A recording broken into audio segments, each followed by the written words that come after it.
kelasnya 76,05 kalau nggak salah. Sedangkan rata-rata kelas untuk kelas 3D 3 itu 74,6. Ini data sementara yang saya dapat dari yang sudah tersubmit. Jadi rata-rata kelasnya masih lebih baik dari rata-rata kelas 3D3. Ya, jadi alhamdulillah ya teman-teman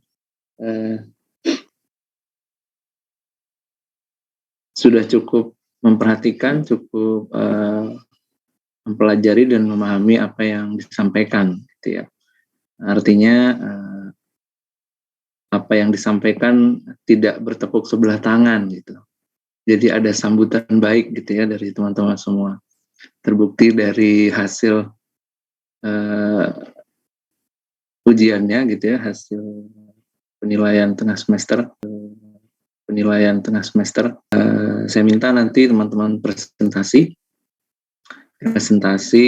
dari sedikit kajian tentang PDRB, gitu ya, PDRB di wilayah teman-teman semua, boleh provinsi, boleh kabupaten kota. Mungkin ada yang sempat nanya-nanya ke kakak tingkat, mungkin ya dulu juga sama diminta untuk membuat seperti itu juga. Sebisa mungkin ditampilkan dalam bentuk infografis atau videografis, boleh. Kalau ada yang mau membuat dalam videografis, nanti silahkan cerita ke teman-temannya di wilayah kami seperti ini, lalu bagaimana perbandingannya dengan di wilayah tetangganya, gitu ya. Jadi nanti poin-poinnya akan disampaikan di pertemuan besok, di pertemuan minggu depan. Nah, gambaran awalnya nanti teman-teman akan membentuk kelompok, silahkan dipilih sendiri sekitar 3 atau 4 orang. Jadi kalau bisa dibikin sekitar kita 37 ya, 9 atau 10 kelompok boleh. Mau bertiga berarti mau berempat berarti mungkin akan jadi 10 kelompok. Kalau mau ada satu yang 5 kelompok jadi 9 boleh.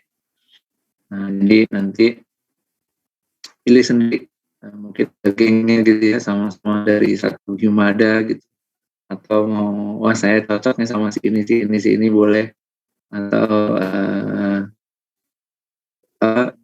pengennya cowok semua atau cewek semua, silahkan. Nanti silahkan dipilih aja, diatur aja, dan urutan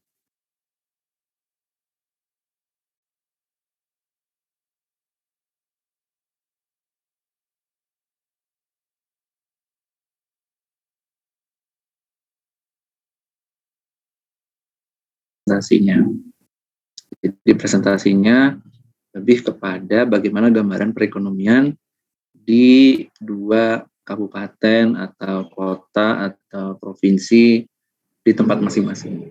Jadi nanti bisa menggambarkan setidaknya gambaran awal dulu dari penghitungan PDRB di tempat saya itu yang paling dominan apa.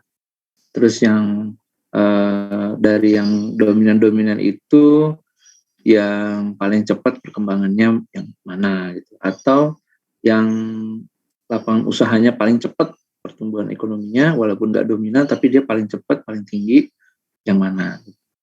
Nah, bagaimana karakteristiknya dengan kabupaten kota tetangga atau provinsi tetangga? Di provinsi kami itu yang paling dominan misalkan perdagangan, tapi di provinsi tetangga yang dominan masih pertanian. Nah, gitu. Jadi ada perbedaan karakteristik antara masing-masing wilayah. Ada yang jadi andalan, gitu ya. Nah, kalau kita lihat seperti halnya di ibu kota kabupaten atau ibu kota provinsi. Nah, ibu kota provinsi itu biasanya sudah didominasi oleh perdagangan dan jasa. Tapi untuk di kabupaten-kabupaten kota yang barangkali di sebelah-sebelahnya, yang di sekitarnya itu masih banyak juga yang didominasi oleh pertanian. ada kabupaten yang sangat ditentukan oleh pertambangan gitu. Seperti contohnya misalkan ada kabupaten-kabupaten yang punya tambang skala nasional gitu ya. Misalkan seperti di Papua itu yang di Mimika gitu ya, ada Freeport gitu ya, atau mungkin ada apa namanya yang di NTB saya lupa namanya. Nah itu di kabupaten itu ketika pertambangannya tidak ada, maka sebenarnya PDRB-nya sangat kecil. Jadi sangat ditentukan oleh pertambangan. Nah karakteristik-karakteristik ini yang nanti bisa diceritakan ke teman-teman yang lain. Nanti dipersiapkan aja. Mungkin minggu depan saya sampaikan kisi-kisinya sama apa namanya contoh-contohnya gitu ya di tahun-tahun sebelumnya kakak tingkat menyusun membuatnya gitu ya. Nanti boleh di modifikasi apa namanya boleh di apa namanya istilahnya boleh diduplikasi, maksudnya boleh ditiru, boleh dicontoh, boleh atau membuat kreasi sendiri. Silakan. Yang penting bisa menyampaikan dengan jelas pada teman-teman yang lain. Oke, baik. Kita masuk dulu ke materi kita pada siang hari ini.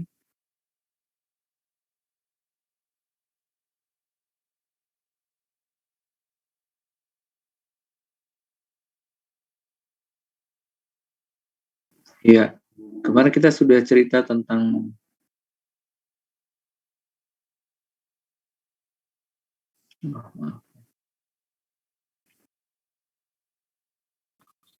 kemarin kita sudah cerita tentang output, lalu biaya antara. Nah, sekarang kita lanjutkan ke nilai tambah bruto atau NTB. Ya, masih sama dengan bagan yang di slide-slide sebelumnya. Kemudian kalau kita lihat bahwa nilai tambah bruto ini adalah selisih antara output dan biaya antara. Secara umum penghitungan NTB-nya dengan menggunakan selisih antara output dan biaya antara.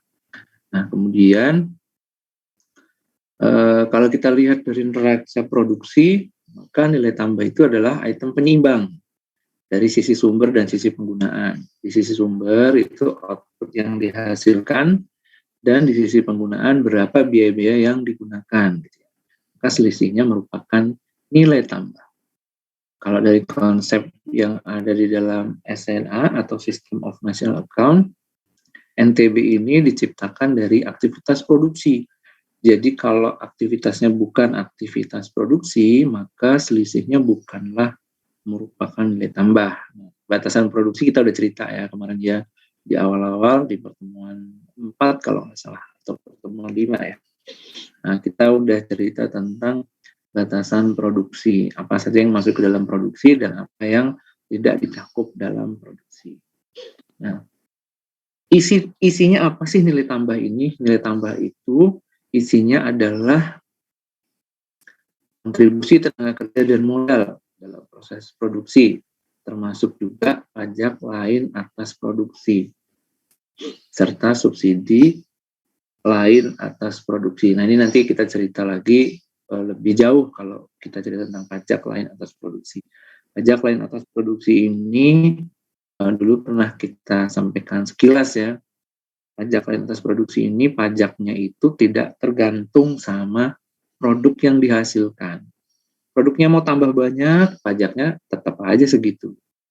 Nah, contohnya misalkan adalah pajak bumi bangunan. Misalkan ada pabrik bakso, ya. Siang-siang kita ngomongin bakso seru juga ya. Pabrik bakso. Nah, pabrik bakso itu punya lahan katakanlah 500 meter persegi gitu ya. Lumayan gede nih kalau untuk usaha rumah tangga gitu ya. Nah, 500 meter persegi itu PBB-nya katakanlah 1,5 juta lah katakanlah. Nah, bakso yang dihasilkan katakanlah bisa menghasilkan 350 kg per tahun. Nah, kalau di tahun selanjutnya itu bisa menghasilkan 400 kg bakso, tetapi bangunannya masih sama, bangunan yang sama, maka nilai PBB-nya tidak akan naik. PBB-nya tetap 1,5 juta. Walaupun nanti bisa menghasilkan 500 kg bakso, PBB-nya tetap sama selama pabriknya masih segitu-gitu aja, luasan dan besarnya. Lalu kemudian apa contoh lainnya pajak lain atas produksi itu? Pajak kendaraan bermotor. Misalkan dari pabrik bakso itu didistribusikan ke bakso bujangan, ada apalagi bakso mercon gitu ya, apalagi ya macam-macam lah gitu ya, perusahaan-perusahaan yang warung-warung yang jualan bakso gitu ya. Dia pakai kendaraan motor sebanyak 20 unit, misalnya pajak kendaraan bermotornya katakanlah totalnya satu motor misalkan 200.000, 10 unit 2 juta gitu. Maka di tahun berikutnya walaupun baksonya bertambah yang bisa dihasilkan jadi 400 kilo atau 500 kg, pajak kendaraannya tetap sama selama kendaraan yang dipakai juga itu aja. Paling berkurang dikit karena memang kendaraan itu kan semakin lama pajaknya makin menurun ya, makin berkurang karena dia sudah susut. Jadi dia tidak ikut naik gitu. Beda dengan yang disebut sebagai pajak pertambahan nilai gitu ya, atau pajak karena adanya peningkatan hasil dari produksinya gitu ya, nilainya gitu ya. Maka ketika makin banyak hasilnya, makin banyak juga pajak yang dibayarkan. Pajak penjualan, misalkan setiap penjualan katakanlah persatuannya itu dikenai pajak, maka semakin banyak yang dijual, pajaknya juga makin banyak. Nah, jadi itu adalah contoh untuk pajak lain atas produksi. Oke, mungkin sementara ini bisa kita abaikan dulu. Nah, selanjutnya adalah nilai tambah bruto ini didefinisikan, mungkin ini udah diulang-ulang ya. Nah, merupakan ukuran kontribusi individu, produsen, industri, dan sektor terhadap PDB. Nah, kemarin kita juga sudah membahas bahwa PDB, jika kita mau menghitung dari pendekatan produksi, berarti kita menghitung NTB dari setiap lapangan usaha atau industri, gitu ya. Jadi maksudnya di sini adalah nilai tambah bruto ini merupakan kontribusi industri terhadap PDB. Misalkan lapangan usaha atau industri pertanian, kontribusinya berapa? Bisa dihitung dari NTB-nya berapa dibagi total PDB-nya. Berarti kontribusi NTB industri atau lapangan usaha pertanian itu sekian persen. Begitu juga dengan lapangan usaha pertambangan, konstruksi, dan seterusnya sampai jasa-jasa. Bisa juga kontribusi sektor. Itu kalau kita lihat tadi di awal dengan menggunakan lapangan usaha.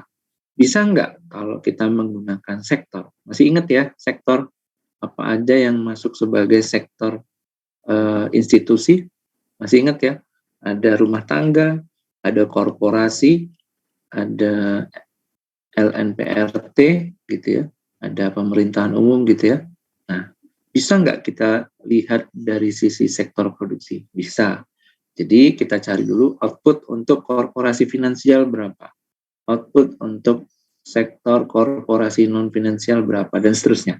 Lalu kita cari konsumsi antaranya, maka kita dapat nilai tambah setiap sektor.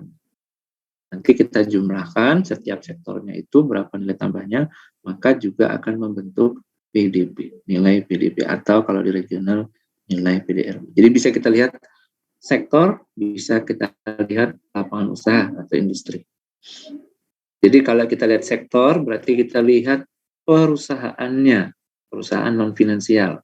Kalau dari lapangan usahanya, kita lihat dari kegiatannya apa, atau bidangnya apa, misalkan di pertanian.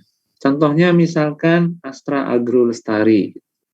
Dia adalah perusahaan kelapa sawit. Kalau kita lihat dari sektornya, berarti dia adalah sektor non-finansial. Kalau dilihat dari lapangan usahanya, dia adalah lapangan usaha pertanian. Nah, jadi kita mau lihat dari mana. Jumlahnya nantinya akan sama secara total. Baik ya, jadi kemudian selanjutnya Ketika kita menghitung PDB atau PDRB, yang kita hitung adalah nilai tambah brutonya. Kita mau menghitung, sebenarnya kita mau menghitung berapa yang bisa dihasilkan. Nah, kadangkala ada yang bertanya, kenapa enggak yang outputnya aja yang kita hitung? Kan berapa yang bisa dihasilkan? Nah, jawabannya adalah agar tidak terjadi pencatatan ganda. Loh gimana kok bisa pencatatan ganda? Nah, ini ilustrasinya. Ada output dari petani gandum senilai 10.000 katakan. Kemudian dia menggunakan biaya antara 2.500. Maka nilai tambahnya senilai 7.500. Nah, gandum yang dihasilkan si petani tadi kemudian dijual kepada pabrik tepung untuk digiling dan dihasilkan tepung gandum. Nah, pabrik tadi membeli tepung gandum dari petani, membeli tanaman gandum yang sudah panen ya dari petani senilai 10.000. Lalu dia juga membayar katakanlah listrik, bahan bakar, mesinnya, kemudian membeli kemasan karungnya misalkan senilai 5.000, sehingga biaya antaranya 15.000. Maka nilai tambahnya didapat 6.000. Kalau seandainya kita menggunakan nilai output, maka PDB-nya senilai 31.000. Gitu ya, karena output ditambah dengan output senilai 31.000. Padahal 10.000-nya adalah 10.000 milik atau output si petani. Jadi 10.000-nya jadi kehitung 2 kali. Bagaimana supaya 10.000 itu hanya dimiliki oleh satu pelaku saja, maka 10.000-nya itu harus dikurangi. Itu ya, maka 10.000-nya itu tidak boleh ada di dalam output industri tepung. Bagaimana caranya? Yaitu dengan mengurangkan biaya antaranya dari output si industri tepung tadi. Sehingga supaya tidak dihitung 2 kali 10.000-nya, maka yang dihitung adalah selisihnya, nilai tambah. Begitu juga dengan yang 5.000. 5.000 ini katakanlah 3.000-nya milik si perusahaan listrik. Ya kan? 3.000 kalau misalkan punya output dari si perusahaan listrik, lalu juga dihitung di pabrik tepung ini, maka 3.000-nya dihitung 2 kali. Ya kan? Sama seperti kasusnya si petani gandum tadi. Sehingga biaya antara yang digunakan itu dikurangkan dulu supaya kita dapatkan peran dari masing-masing pelaku ini sehingga mendapatkan nilai sebenarnya dari setiap pelakunya. Sehingga total PDB-nya nanti benar-benar tidak ada pencatatan ganda. Kalau di petani gandum, kenapa tidak mencatat 10.000-nya? Karena ada biaya antara yang sebenarnya output dari yang lainnya. Misalkan biaya antaranya itu pupuk. Berarti 2.500 ini adalah biaya atau output dari perusahaan pupuk, bukan output dari petani gandum. Jadi nilainya yang diambil adalah nilai selisih dari output dan biaya antara yang kita sebut sebagai nilai tambah. Lalu kemudian konsep berikutnya adalah konsep bruto dan neto. Ini juga udah kita bahas sedikit ya di pertemuan sebelum TS.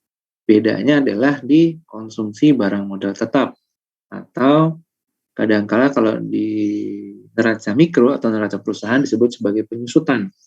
Walaupun mungkin ada sedikit perbedaan. Nah, kalau pencatatannya masih ada penyusutannya, berarti dicatat betul, artinya belum dikurangkan dengan penyusutan. Tapi kalau sudah dikurangkan dengan penyusutan, maka pencatatannya menjadi pencatatan neto. Ini juga berlaku untuk yang lain-lain. Nilai tambah bruto dikurangi dengan konsumsi barang modal tetap jadi nilai tambah neto. Pendapatan domestik bruto dikurangi konsumsi barang modal tetap menjadi pendapatan domestik neto. Pendapatan nasional bruto juga demikian, tabungan bruto dikurangi konsumsi barang modal tetap menjadi tabungan. Nah, sekarang pertanyaannya, Pak, kenapa kita nggak pakai neto aja? Kalau pakai neto, kan kita jujur bahwa sebenarnya kekayaan kita sudah dikurangkan dengan kerusakan barang modal. Sebenarnya kan penyusutan itu kan rusaknya barang modal ya. Misalkan barang modal harganya 100 juta, bisa dipakai 10 tahun. Berarti kan setiap tahun kurang lebih dia rusak sebesar 10 juta gitu ya. Sampai 10 tahun habis, dia ganti mesin baru lagi gitu ya. Berarti sebenarnya kita kehilangan uang 10 juta kan sebenarnya setiap tahun. Kalau kita menggunakan neto, berarti kita lebih jujur gitu dibandingkan kita menggunakan bruto. Nah, memang betul akan menjadi indikator yang lebih akurat. Tetapi menghitung neto, menghitung penyusutannya itu atau konsumsi barang modal tetapnya itu nggak gampang gitu. Bisa jadi setahun itu nggak kelar ngitungin penyusutan semua barang modal yang ada di Indonesia gitu. Mungkin kalau barang modal satu perusahaan, 2 perusahaan, 10 perusahaan bisa dilakukan dengan cepat. Kita lihat aja berapa mesinnya, pembangunannya gitu ya. Bagaimana kalau ternyata yang kita hitung itu pertama adalah barangnya udah macam-macam, bangunan, beda masa pakainya sama mesin, beda masa pakainya sama kendaraan, beda masa pakainya dengan peralatan. Jadi dengan variasi yang begitu banyak, menghitung dalam waktu 1 tahun itu belum tentu selesai. Gitu. Apalagi bangunan itu masa usia pakainya juga sangat berbeda-beda. Bagaimana bangunan yang 2 lantai dengan bangunan yang 1 lantai? Bagaimana bangunan yang ada di perbukitan dan pegunungan seperti villa-villa dengan yang ada di dataran rendah? Bagaimana kendaraan atau mesin yang ada di perkotaan dan di pesisir pantai? Bisa jadi yang di pesisir pantai lebih cepat karatan gitu ya, lebih sering kena air garam gitu ya. Bagaimana kendaraan yang ada di atas rel dan kendaraan yang ada di atas laut? Mana yang lebih cepat rusak? Waktu usia pakainya sangat bervariasi. Mungkin ada yang di perbukitan barangkali sering terkena longsor, sering terkena guncangan gitu ya. Maka bangunan-bangunannya juga cenderung lebih cepat rusak. Nah, jadi sangat variatif sekali sehingga untuk mendapatkan nilainya dalam 1 tahun itu belum tentu selesai. Kerjaan belum selesai, udah numpuk kerjaan yang baru lagi. Maka daripada nggak kelar-kelar, mendingan kita pakai aja indikator yang siap dalam waktu 1 tahun. Nah, bagaimana dengan kondisi rilis kita yang misalkan nggak lagi tiap tahun, tapi triwulanan bahkan. Setiap triwulan harus rilis produk domestik. Makin pusing lagi, makin nggak kekejar lagi gitu ya. Jadi akhirnya penggunaan bruto itu, penggunaan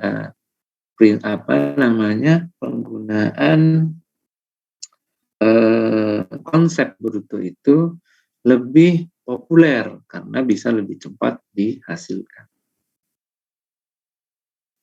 Oke, baik. Nah, berikutnya adalah jadi dari nilai tambah yang sudah kita kumpulkan tadi, kita bisa menghitung PDB. Nah, PDB ini yang pertama adalah dengan pendekatan produksi.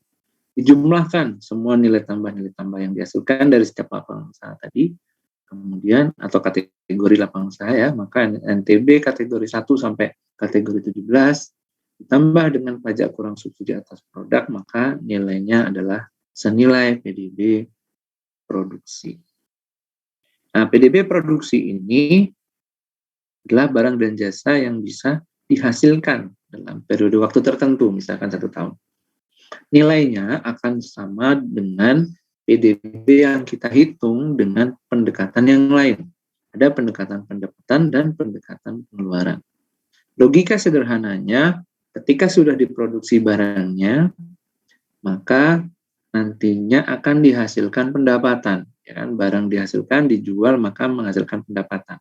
Pendapatan itu bisa berupa upah gaji untuk karyawan, gitu ya, atau keuntungan surplus usaha untuk kewirausahaan atau pengusahanya, gitu ya. Jadi nilai yang dihasilkan akan sama juga dengan yang didapatkan. Nah, pendapatan yang diperoleh itu akan digunakan untuk pengeluaran, untuk konsumsi. Bisa konsumsi rumah tangga, konsumsi pemerintah, konsumsi lembaga non-profit yang melayani rumah tangga. Bisa juga untuk membeli barang modal, bisa juga diekspor. Nah, nanti kita lihat coret-coret. Baik, sampai di sini ada pertanyaan dulu? Barangkali. Oke, kalau tidak ada, coba buka dulu whiteboard-nya. Ya, oke. Ya, bahasan kita di nilai tambah bruto.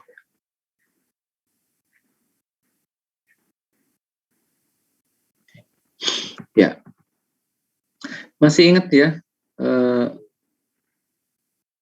proses produksi gitu ya. Ini dibentuk oleh input antara dan input primer. Masih ingat ya? Atau biaya antara gitu ya, ya. Nah, input antara ini ada bahan baku gitu ya, bahan baku. Kemudian ada bahan bakar gitu ya. Kemudian ada pembungkus gitu ya. Ada juga jasa-jasa yang digunakan gitu ya untuk menghasilkan barang tersebut. Kemudian input primer itu seperti misalkan upah gaji karyawan. Kemudian ada surplus usaha atau keuntungannya gitu ya. Nah, input antara barang dan jasa yang digunakan habis pakai. Kemudian input primer adalah upah gaji yang dipakai untuk proses produksi itu. Kemarin yang pernah kita contohkan itu seperti pembuatan sepatu gitu ya, ada kulitnya, ada jarumnya, ada benangnya, ada pewarnanya dan seterusnya, ada lemnya gitu.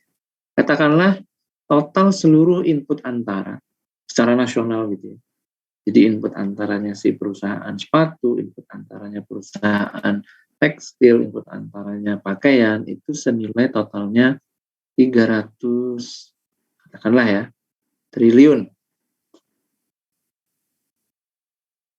Dari 300 triliun ini ada input primernya untuk bayar upah gaji, untuk surplus usaha 200 triliun.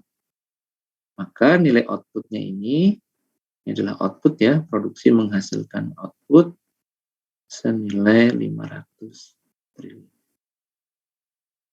Anggaplah ini kita masih bicara domestik, belum menggunakan impor gitu ya. Kita melakukan itu dengan bahan-bahan domestik dan input primernya juga upah gaji dan surplus usaha dan sebagainya itu dari domestik.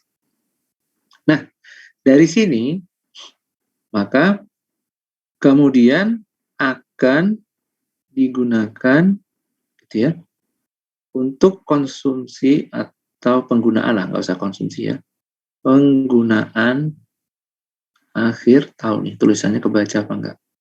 Udah biarin aja deh. Penggunaan akhir, dan ada juga yang kemudian menjadi konsumsi antara gitu ya.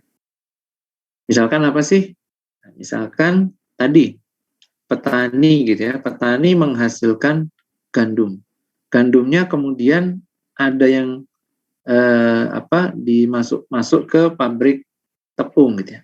Nah, tepungnya akan digunakan untuk pengguna akhir, misalkan rumah tangga, untuk bikin gorengan di rumah, untuk bikin roti di rumah gitu ya, untuk konsumsi rumah tangga itu. Tapi ada juga tepung yang kemudian nanti akan dibeli oleh restoran, tepung yang dibeli oleh pabrik kue misalnya, maka menjadi konsumsi antara.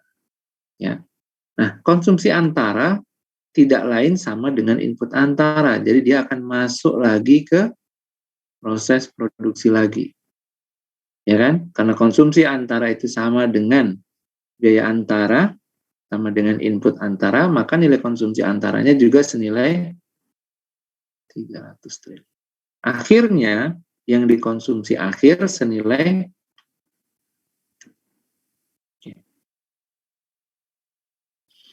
sampai di sini mungkin ada yang mau bertanya dulu. Mudah-mudahan jelas ya.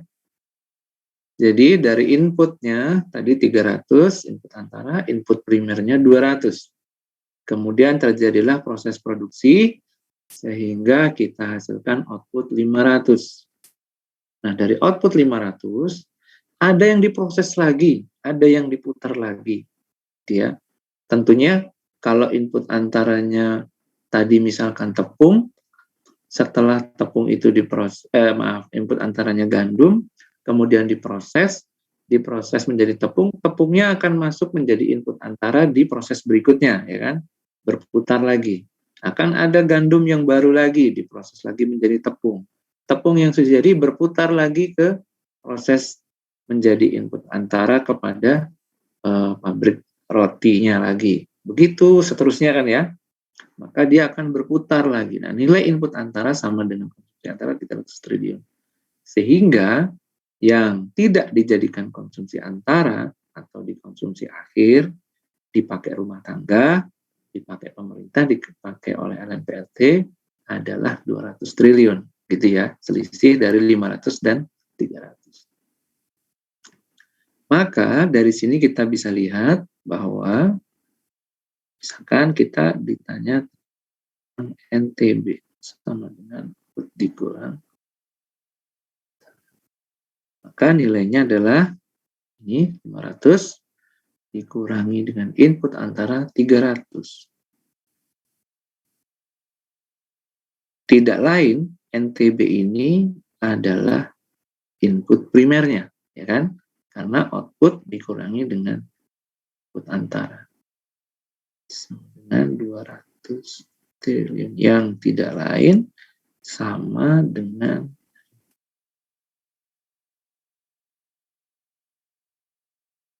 ketika kita menghitung PDB dengan cara ini adalah pendekatan produksi. Cari outputnya, berapa biaya antaranya, maka kita dapat nilai tambah brutonya. Nilai tambah bruto yang kita jumlahkan jadi PDB. PDB ini adalah PDB pendekatan produksi. Kalau kita melihatnya dari sisi ini, udah deh, kita nggak usah cari outputnya, nggak usah cari biaya antara. Kita tanyain aja semua pegawai, semua pekerja itu upah gajinya berapa, lalu surplus usahanya berapa, gitu ya. Maka ini adalah PDB juga, pendekatan pendapatan.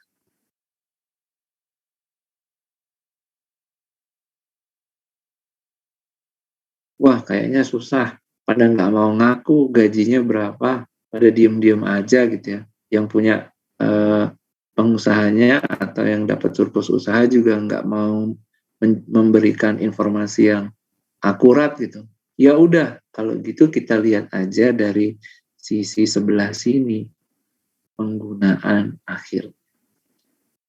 Konsumsi rumah tangganya berapa, konsumsi LRT-nya berapa, konsumsi PK itu pengeluaran konsumsi ya, pemerintah berapa. Kalau misalkan barang yang dihasilkan mesin bisa menjadi barang modal, PMTB-nya berapa. Lalu ternyata tidak habis digunakan dalam negeri, bisa dijual ke luar negeri menjadi ekspor. Nah, maka PDB yang dihitung dari sini merupakan pendekatan pengeluaran. Nggak bisa dari sisi sini, masih bisa dari sini. Nggak bisa dari sini, masih bisa dari sini. Nah, ini adalah 3 pendekatan penghitungan PDB-nya. Bagaimana kalau ternyata barang yang digunakan itu untuk bahan baku tidak hanya dari dalam negeri, tapi ada impor dari luar negeri, kata. Maka impor ini akan merubah gitu ya, merubah susunan yang ada di dalam output karena ada pengaruh impor. Maka pengaruh impor harus dikurangkan. Gitu ya. Jadi persamaan ini nanti akan mungkin sudah sering ya.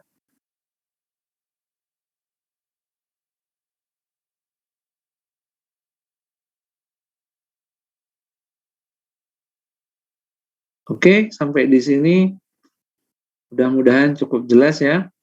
Jadi 3 pendekatan PDB itu bisa dihasilkan dengan nilai yang sama. Bisa dari sisi produksi, menjumlahkan nilai tambah bruto. Nah, kalau mau menggunakan sisi pendapatan, bisa menghitung semua upah gaji, surplus usaha, dan komponen-komponen pendapatan gitu ya. Atau dengan penggunaan akhir, yaitu konsumsi rumah tangga, konsumsi LNPRT, konsumsi pemerintah, pembentukan barang modal gitu ya, dan ekspor dikurangi. Baik, sampai di sini ada yang mau ditanya dulu, silakan.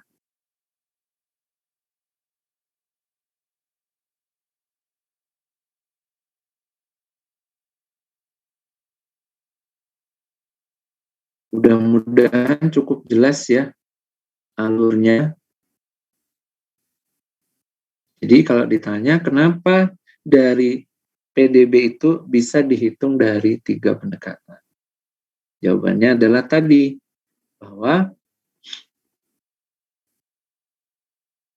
bahwa ya, jadi apa yang dihasilkan dari proses produksi itu akan sama dengan berapa pendapatan yang dihasilkan serta penggunaan akhir barang dan jasa yang digunakan.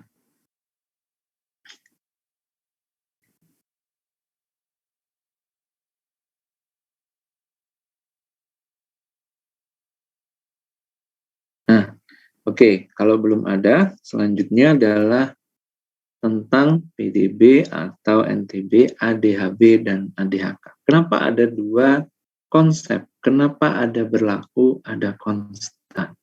Apakah yang konstan itu tidak berlaku? Karena atas tidak ya. Harga konstan artinya harganya tidak pengaruh, nilainya tidak terpengaruh oleh perubahan harga atau inflasi. Nah, gimana penjelasannya? Oke. Kalau lihat dari tabel ini, katakanlah ini saya mau presentasi gitu ya, ada kelanjutannya, kira-kira pertumbuhan dari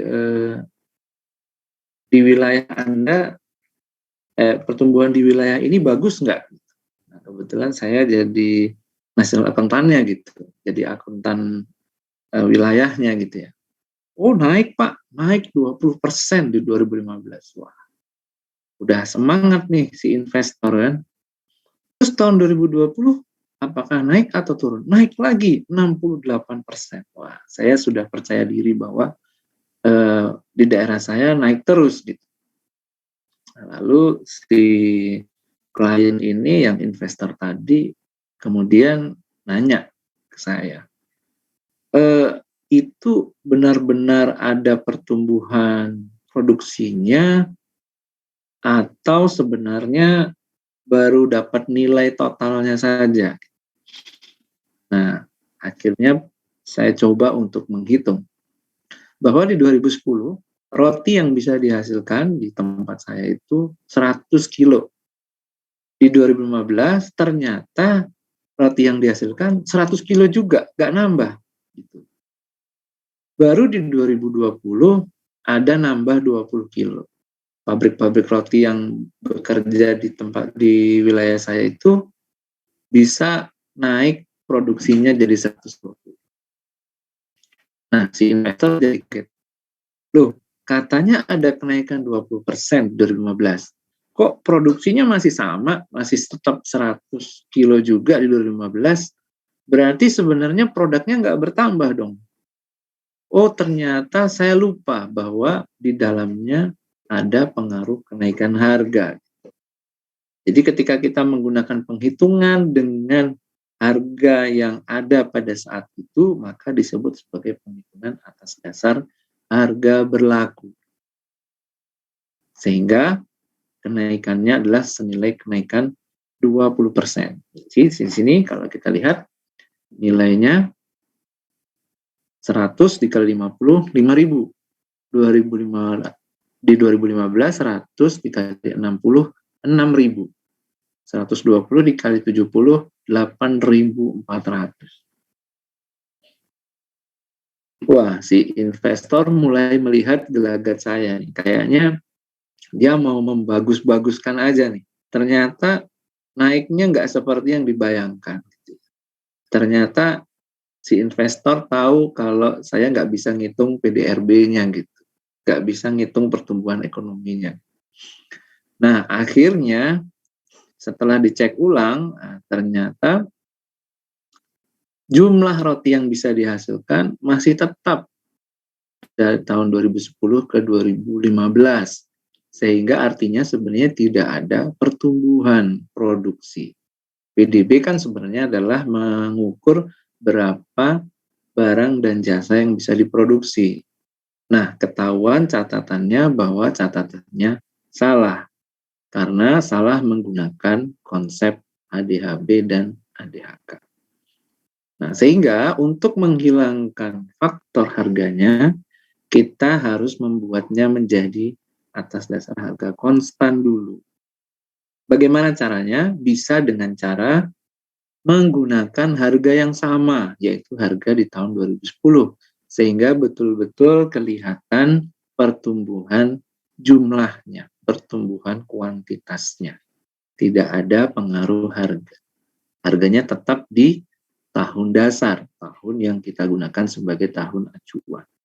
Sehingga 100 kali 50, 5.000, 100 kali 50 tetap 5.000, 120 dikali 50, 6.000. Sehingga ketahuan di 2015 pertumbuhan produk roti nilainya 0. Jadi tidak tumbuh di tahun 2015. Baru di 2020 tumbuhnya 20%.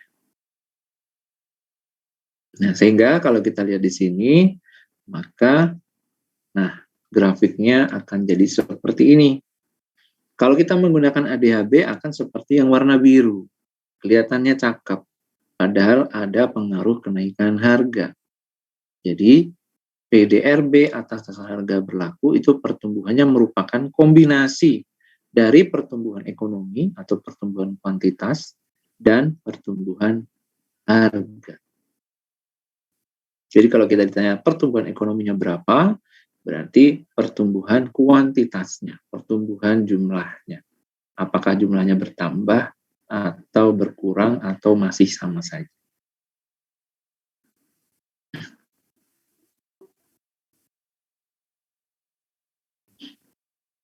Nah, lalu pertanyaannya, bagaimana cara kita membuat harganya menjadi harga konstan? Ini sudah ya, saya kira. Ada 4 pendekatan. Yang pertama bisa menggunakan teknik revaluasi, ekstrapolasi, deflasi, dan double deflasi. Revaluasi adalah dengan cara yang tadi, yang pertama dijelaskan tadi, dengan mengalihkan dengan harga konstan semuanya. Revaluasi ini biasanya digunakan jika datanya lengkap. Jadi semua datanya komplit. Data produksinya punya dari tahun ke tahun, semuanya lengkap. Tinggal mengalihkan dengan harga di tahun dasar. Jadi ketika datanya semua tersedia, tinggal mengalihkan dengan harga yang lama, harga dulu waktu 2010 berapa. Ini adalah teknik revaluasi. Gimana kalau ternyata pada kenyataannya tidak seindah yang dibayangkan gitu. Ternyata nggak setiap tahun datanya ada gitu. Tidak terkumpul dalam setiap tahun, maka data ini kosong. 2015 kosong, 2020-nya kosong gitu ya. Harganya juga kosong. Nah, bagaimana caranya kita bisa mendapatkan pertumbuhannya? Kita bisa melakukan survei. ke perusahaan-perusahaan untuk mendapatkan yang disebut sebagai indeks produksi. Kita tanya ke perusahaan roti A, kira-kira di tahun 2015 ini yang dihasilkan masih sama aja atau nambah? Nah, si perusahaan A bilang masih sama, kita belum bisa membuat lebih banyak gitu ya. Maka indeks produksinya tetap 100. Tanya di perusahaan B juga bilang masih tetap sama. Nah, sedangkan di tahun 2020 ketika disurvei ada kenaikan 20% dibandingkan tahun 2010. Ada jawaban dari perusahaan naik 20%, maka indeks produksinya sebesar 120. Nah, dari indeks produksi yang disusun tadi, maka kemudian dikalikanlah dengan output di tahun dasar. Output tahun dasarnya 500 ya, 5.000. Maka 5.000 dikali dengan 100 dibagi 100, 5.000. 5.000 dikali 120 dibagi 100, 6.000. Begitu juga dengan susu. Gitu ya. Nah, maka kita dapatkanlah pertumbuhan atas dasar harga konstan. 5.000 dibagi 5.000 dikurang 1 dikali 100%, 0. 6.000 dikurang 5.000 dibagi 5.000 dikali kali 100 sama dengan 20%. Pertumbuhannya 20%. Jadi ini adalah teknik-teknik yang digunakan sebagai alternatif jika nggak tersedia gitu. Ada yang nggak komplit gitu. Terus gimana kalau ternyata harganya nggak ada? Maka bisa menggunakan teknik berikutnya, yaitu deflasi. Nah, harganya itu ada tapi tidak tersedia secara keseluruhan, hanya indikator, hanya indeks harga. Jadi dikumpulkan untuk membentuk sebuah indeks harga. Mungkin teman-teman sudah pernah dengar juga ada indeks harga konsumen, indeks harga perdagangan besar, ada indeks harga produsen gitu. Indeks harga produsen ya, betul ya. Nah, maka indeks harga ini juga bisa digunakan untuk mendapatkan atas dasar harga konstan. Tinggal dibagi aja. Berapa output atas dasar harga berlaku yang didapat, dibagi dengan indeks harga. Oh, ini kayaknya kebalik ya, maaf. Harusnya 100, 120-nya di bawah, 140-nya di bawah. Yang 100 ini, oh maaf, betul ya. Naik dari 50, 60 ke 70 ya. Jadi ada kenaikan harga. Nah, indeks harga ini bisa digunakan juga untuk mendapatkan output atas dasar harga konstan. Lalu kalau output atas dasar harga konstannya sudah didapat, bagaimana mendapatkan nilai tambah bruto atas dasar harga konstannya? Bisa dengan menggunakan rasio NTB output. Rasio NTB output itu didapat dari pengalaman-pengalaman sebelumnya. Misal di 2020 akan menghitung berapa NTB dari industri pakaian. Nah, di tahun-tahun sebelumnya itu pakaian kalau bisa menghasilkan nilai 50 juta, itu yang jadi nilai ketika survei biaya antaranya 30 juta. Yang jadi NTB 20 juta. Nah, itu berarti menjadi rasio bahwa 20 juta dari 50 juta itu akan menjadi NTB. Berarti rasio NTB output-nya sekitar 40%. Nanti misalkan di tahun 2020 itu hasilnya adalah 200 juta, tadi berapa? 50 juta ya? Menjadi katakanlah 80 juta, maka 40%-nya akan menjadi NTB. Jadi berdasarkan tahun sebelumnya, rasionya itu berapa? Rasio NTB output. Maka didapatkanlah NTB atas dasar harga konstan. Baru kita hitung pertumbuhannya.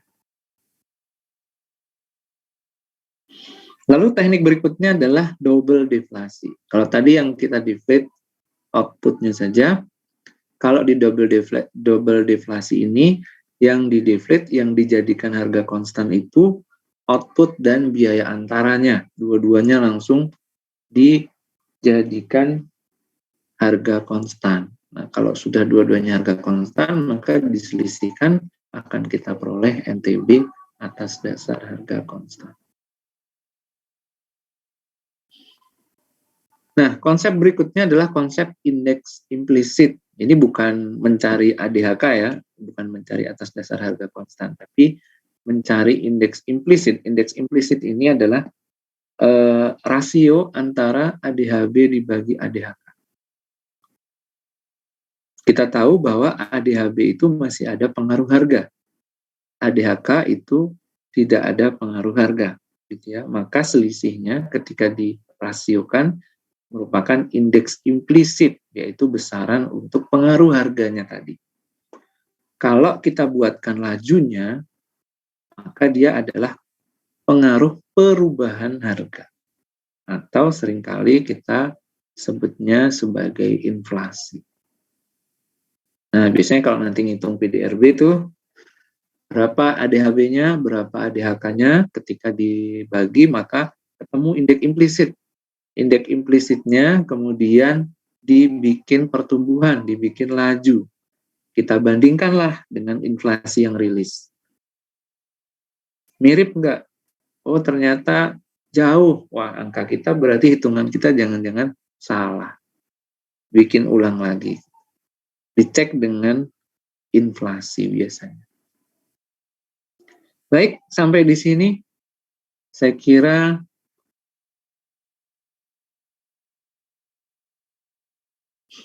mungkin ada yang ingin ditanyakan. Kayaknya masih ini ya, teknis ya. Jadi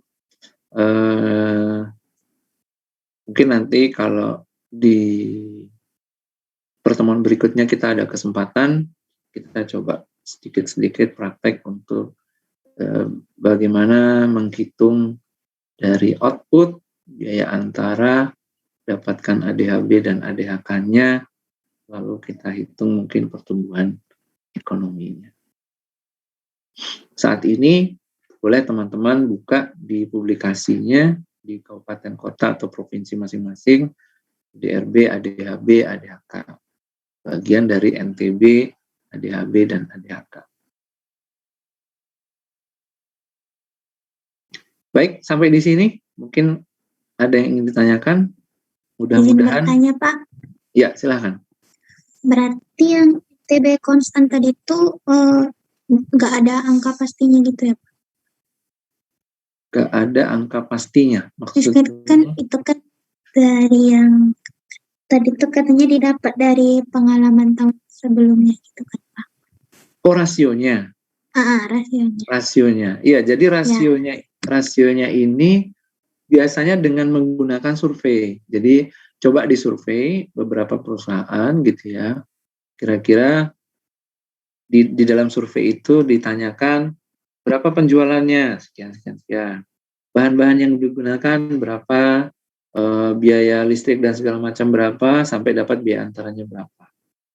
Sehingga dari beberapa perusahaan itu, dari katakanlah 30 atau 40 perusahaan, itu kita dapat rasio NTB output-nya 40%. Berarti dari output 100%, biaya antaranya 60%, 40%-nya NTB. Nah, ini kita bisa manfaatkan rasio ini gitu.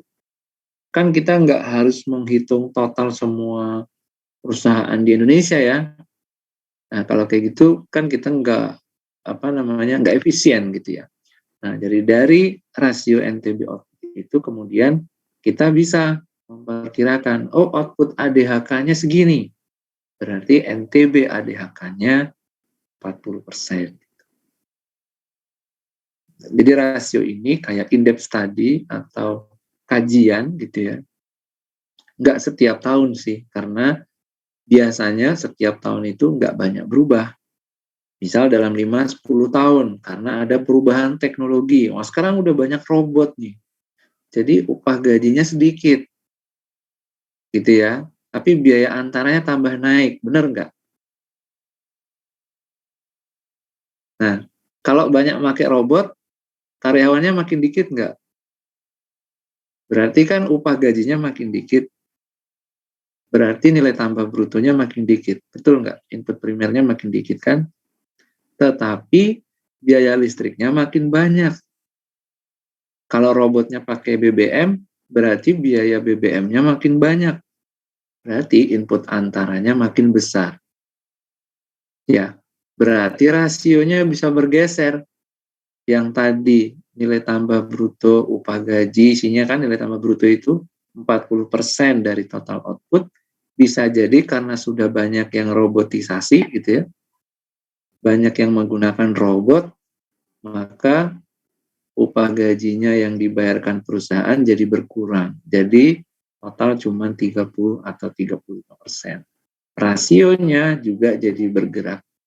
Tapi biasanya enggak 1 tahun sih gitu. Biasanya modernisasi itu 5 sampai 10 tahun baru berubah. Makanya penelitian atau kajian untuk mendapatkan rasio NTB output itu enggak setiap tahun, 5 tahun sekali, 10 tahun sekali gitu ya. Baru itu nanti dipakai untuk jangka waktu yang panjang. Sampai ada rasio yang baru lagi. Nah, misalkan sekarang nih, kayaknya justru sekarang yang berkembang itu banyakkan modernisasi dengan internet di database dan segala macam lah.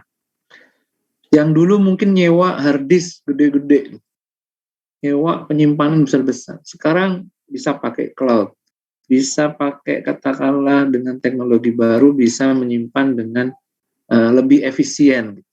Maka biaya nyewanya bisa berkurang. Nah, dengan teknologi baru, input antaranya bisa berkurang.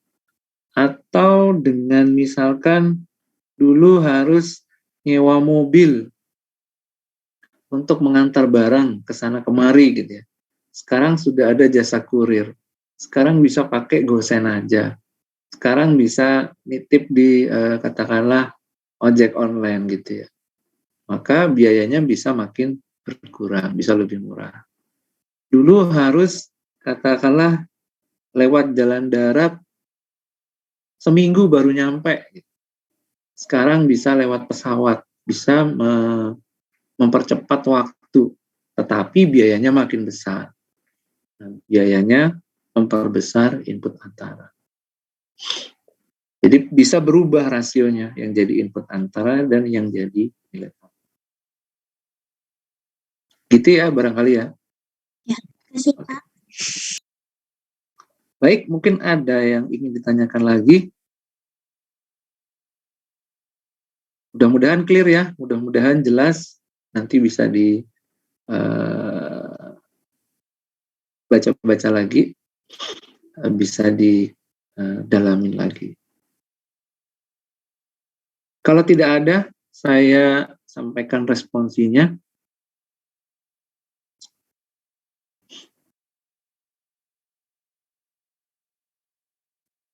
Dua wilayah, PDRB di 2 wilayah. Kemudian dari 2 wilayah tersebut nanti coba dibuka di websitenya itu ada tabel. Tabel biasanya ada tabel PDRB, ada antara secara berlaku, ada secara konstan, ada kontribusi atau distribusinya. Nah, itu struktur ekonomi itu adalah distribusi dari setiap lapangan usaha. Jadi mana yang paling besar kontribusinya, mana yang paling besar perannya, share-nya, itu bisa dilihat dari distribusinya. Lalu ada laju pertumbuhan, tabel laju pertumbuhan. Kalau ada tabel PDRB per kapita, silahkan boleh dicek juga. Nah, coba nanti dibikin aja tabelnya, disandingin gitu. Misalkan wilayah A dan kota B.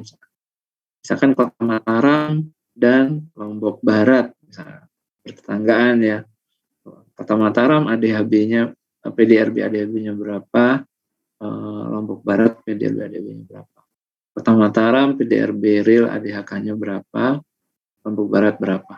Nanti coba dibikin perbandingan antara keduanya dari beberapa poin ini. sesuaikan ya waktunya. Maksudnya jangan sampai lepas dari waktu akhir submit gitu. Jadi kalau seandainya nggak ada PDRB per kapita, ya udah nggak usah diisikan. Tapi kalau cukup waktunya bagus. Terus bikin kesimpulannya. Kira-kira apakah Mataram yang lebih besar PDRB-nya daripada Lombok Barat atau sebaliknya? Lalu di Mataram yang mendominasi apa? Di Lombok Barat yang mendominasi apa? Lalu di Mataram yang laju pertumbuhan ekonominya paling cepat, apa lapangan usaha apa, di Lombok Barat apa. Nah, bisa dibikin semacam ya kesimpulan ringkas aja. Oh, berarti di Mataram ini lebih banyak didominasi oleh lapangan usaha ini. Nilainya lebih besar, bisa jadi PDRB per kapitanya lebih kecil karena bisa jadi penduduknya lebih banyak. Ini bisa menjadikan ya kesimpulan-kesimpulan awal, menjadi analisis singkat di awal. Baik, mungkin ada yang mau ditanya dulu. Mudah-mudahan 1 jam cukup ya.